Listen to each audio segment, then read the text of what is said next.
യമനിൽ വധശിക്ഷയ്ക്ക് വിധിക്കപ്പെട്ട നിമിഷപ്രിയയുടെ ശിക്ഷാ ഇളവിനായുള്ള സമവായ ചർച്ചകൾ സജീവം. കൊല്ലപ്പെട്ട തലാലിന്റെ കുടുംബവുമായി സൂഫി പണ്ഡിതൻ ഷൈഖ് ഹബീബ് ഉമറിന്റെ പ്രതിനിധികൾ ചർച്ച തുടരുകയാണ്. കുടുംബാംഗങ്ങൾക്കിടയിൽ ഏകാഭിപ്രായമുണ്ടാക്കാനാണ് ശ്രമം. രതീഷ് വാസുദേവൻ തയ്യാറാക്കിയ റിപ്പോർട്ടിലേക്ക്. വധശിക്ഷയ്ക്ക് വിധിക്കപ്പെട്ട് യമനിൽ ജയിലിൽ കഴിയുന്ന നിമിഷപ്രിയയുടെ മോചനത്തിനായുള്ള ചർച്ചകൾ യമനിൽ തുടരുകയാണ്.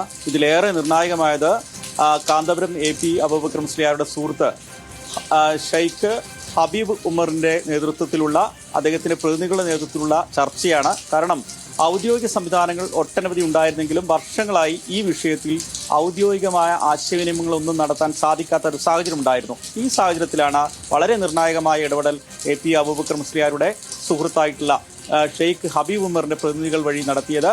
അതായത് കൊല്ലപ്പെട്ട തലാലിന്റെ ബന്ധുക്കളുമായി നേരിട്ടുള്ള ചർച്ചയ്ക്ക് സാധ്യമായതാണ് ഈ നിമിഷപ്രിയയുടെ വധശിക്ഷ നീട്ടിവെക്കാനുള്ള സാഹചര്യത്തിലേക്ക് നയിച്ചത്. അതുകൊണ്ട് തന്നെ ഒരു ചർച്ച സാധ്യമായ സാഹചര്യത്തിൽ ദിയാദനം ഉൾപ്പെടെ നൽകിക്കൊണ്ട് ഈ വധശിക്ഷയിൽ നിന്ന് നിമിഷപ്രിയയെ രക്ഷപ്പെടുത്താനുള്ള ശ്രമങ്ങളാണ് ഈ ചർച്ചയിൽ നടന്നുകൊണ്ടിരിക്കുന്നത്.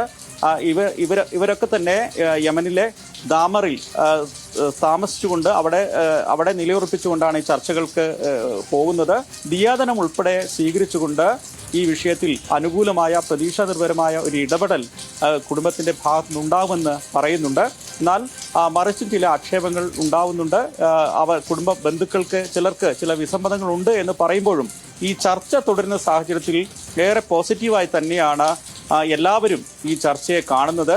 അതുകൊണ്ട് തന്നെയാണ് ഇന്ന് സംസ്ഥാന നേതാക്കൾ CPMന്റെ സംസ്ഥാന സെക്രട്ടറി ഉൾപ്പെടെയുള്ള ആളുകൾ നേരിട്ട് കാന്തപുരം അബൂബക്കർ മുസ്ലിയാരെ സന്ദർശിച്ച് ഈ വിഷയത്തിലെ ഇടപെടലിൽ അദ്ദേഹത്തെ ശ്ലാഘിക്കുകയുണ്ടായി. എന്തായാലും വലിയ നിർണായകമായ ചർച്ച എന്ന് തന്നെ ഈ ഘട്ടത്തിൽ പറയേണ്ടി വരും. കാരണം ഏറെ പ്രതീക്ഷയോടെയാണ് എല്ലായിടത്തും ആശയവിനിമയം പോലും അസാധ്യമായ ഒരു സാഹചര്യത്തിൽ ബന്ധുക്കളോട് നേരിട്ട് സംസാരിക്കാൻ കഴിഞ്ഞു എന്ന് തന്നെയാണ് ഈ ചർച്ചയുടെ ഈ ഇടപെടലിൻ്റെ ഏറ്റവും പ്രധാനപ്പെട്ട കാര്യം. അതുകൊണ്ട് തന്നെ വലിയ പ്രതീക്ഷയോടെയാണ് ഈ യമനിൽ തുടരുന്ന ഈ ചർച്ചയെ എല്ലാവരും കാണുന്നത് ഈ ഘട്ടത്തിൽ.